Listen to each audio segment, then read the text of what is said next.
The Malmö City Tunnel starts 200 metres beyond the end of the platforms, then continues north underneath the southern suburbs of Malmö to the next stop, Malmö Triangel Station.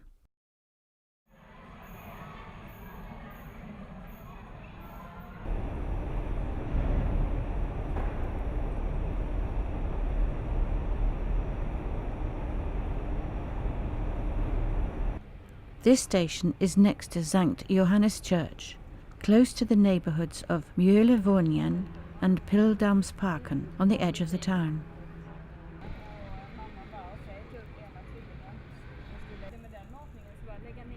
From Triangel, it's a short run to Malmö Central Station, which is located north of the city.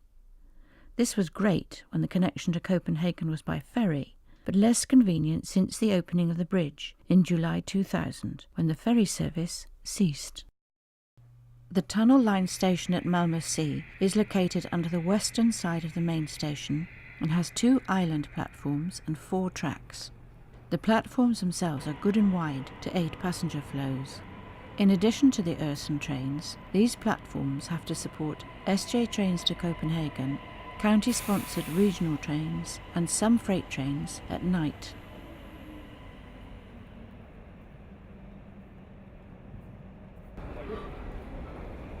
A new station building has been constructed above the tunnel line platforms with all the facilities that you would expect, including ticket sales for SJ, who still run most of the long-distance services in Sweden.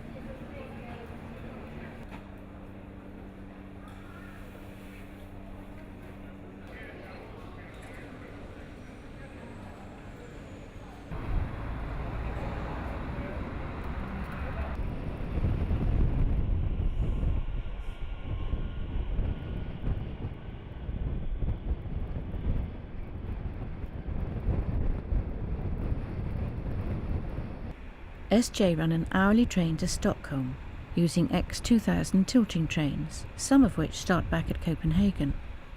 There are also 2 trains a day operated by Veolia, using traditional Swedish stock and ex-Austrian locomotives owned by another Swedish open access operator, Hectorail. The old station has been converted for other uses, including a food hall and other retail activities.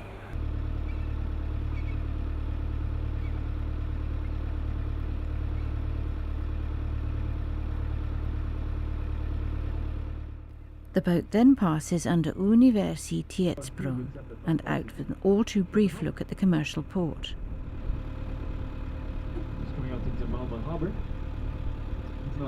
Malmö is a container port, but much smaller than Gothenburg further north. It also has oil handling capabilities, but again much smaller than Gothenburg and without that city's refining capacity. Where Malmö excels is in the automotive import business. Most Japanese and Korean imports for Sweden are landed here, shipped in by feeder services from Antwerp, Rotterdam, Bremerhaven or Hamburg. A high proportion is forwarded by rail to Stockholm.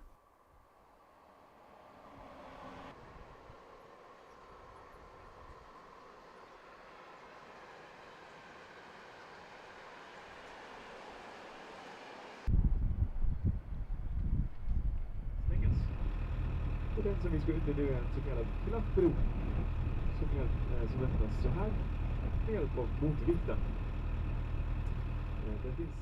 The boat returns to the city by passing under the Klaffbron.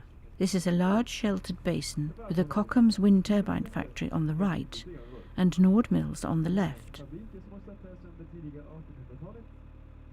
By the time this film is released, Kockums should have begun their move to Trelleborg on the south coast, the Baltic coast. Don't worry, their new factory will be rail connected, and the company's vision of receiving and dispatching raw materials and finished products by rail undiluted. Det startades upp av ett företag som heter Kockums mitt under 1800-talet. Det byggdes många stora fartyg här och även ubåtar. Our boat was the last of the day. If you would like to see Nord Mills rail activity, try the 12:30 boat, as green cargo shunt for a second time between 1 and 2 o'clock. This, by the way, is where Nord Mills unload their grain vessels from Spain.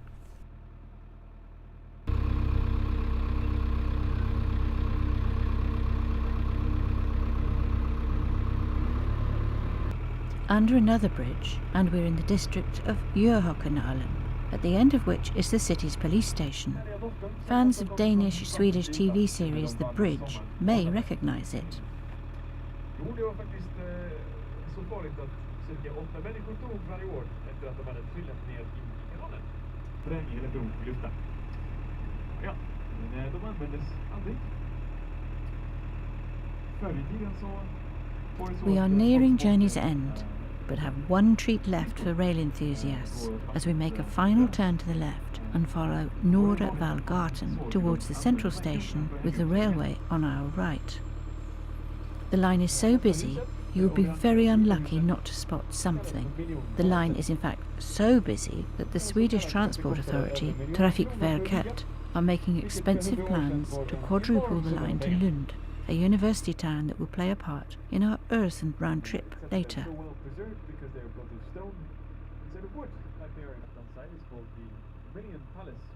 We were lucky with our timing. This is the afternoon departure of the Veolia train to Stockholm. The train uses hired-in traction from freight operator Hector-Rail. The locomotive is a Class 141, built for OBB as a Class 1012 in 1996 by SGP. The class proved too expensive for the Austrians, who sold their 3 prototypes to the Swedish open-access operator, who now hire them to Veolia.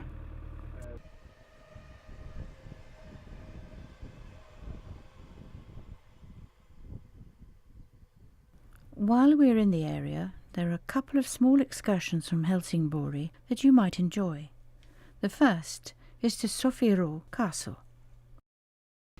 In 1973, Sofiero was his and his second wife, Lady Louise Mountbatten's, official summer residence. Sofiero was supposedly the king's favourite place, and upon his death he left Sofiero to the city of Helsingborg so that the general public could enjoy it as much as he had. The palace is easy to reach from Helsingborg. Catch bus number 8 from outside the main station to Larud Sofiero Huvudentrea.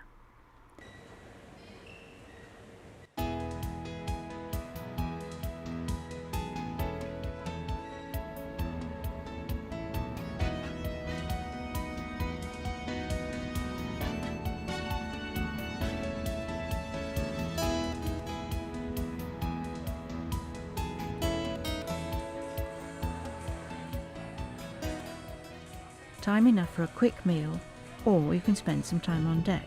You can't really do both. The ferry trip gives us time to talk about Helsingborg port. It's the second largest in Sweden after Gothenburg and has an intermodal terminal with rail shuttle links to Stockholm and other terminals in central and northern Sweden. As an originator of traffic, the most important sector is food and beverages, and animal feed, mostly exported to Denmark in bulk.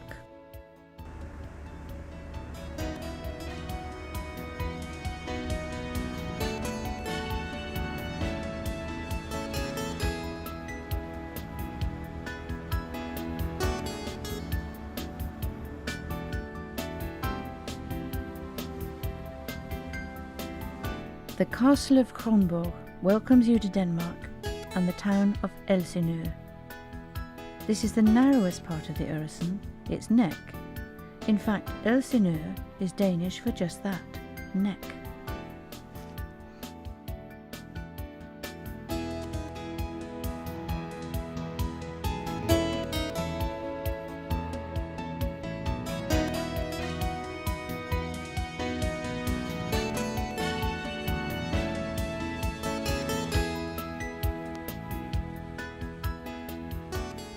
The castle, with its English name Elsinor, was immortalised by Shakespeare in his dark play Hamlet.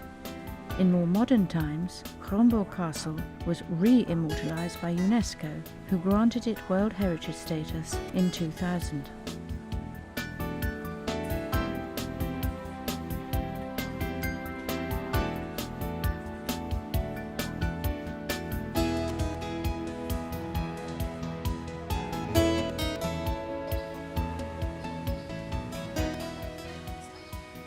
We are nearly at the end of our journey. There are 4 trains an hour back to Copenhagen. All of them go forward to Copenhagen Airport and Malmö. It's been quite a day.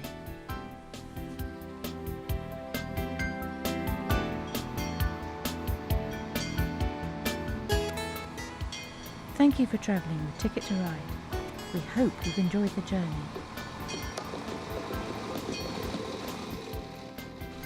If you like northern climates, why not take a look at BTL17, a Polish special, where, amongst other activities, we make a run to the holiday resort of Korupczeg on the Baltic coast.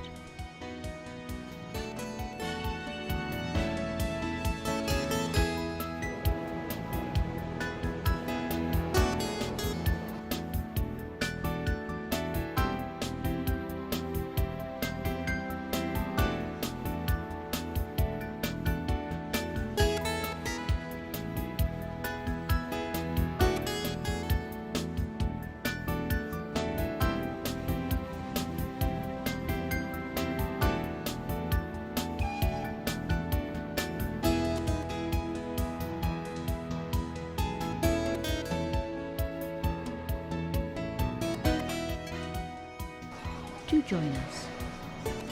Until then, it's bye for now.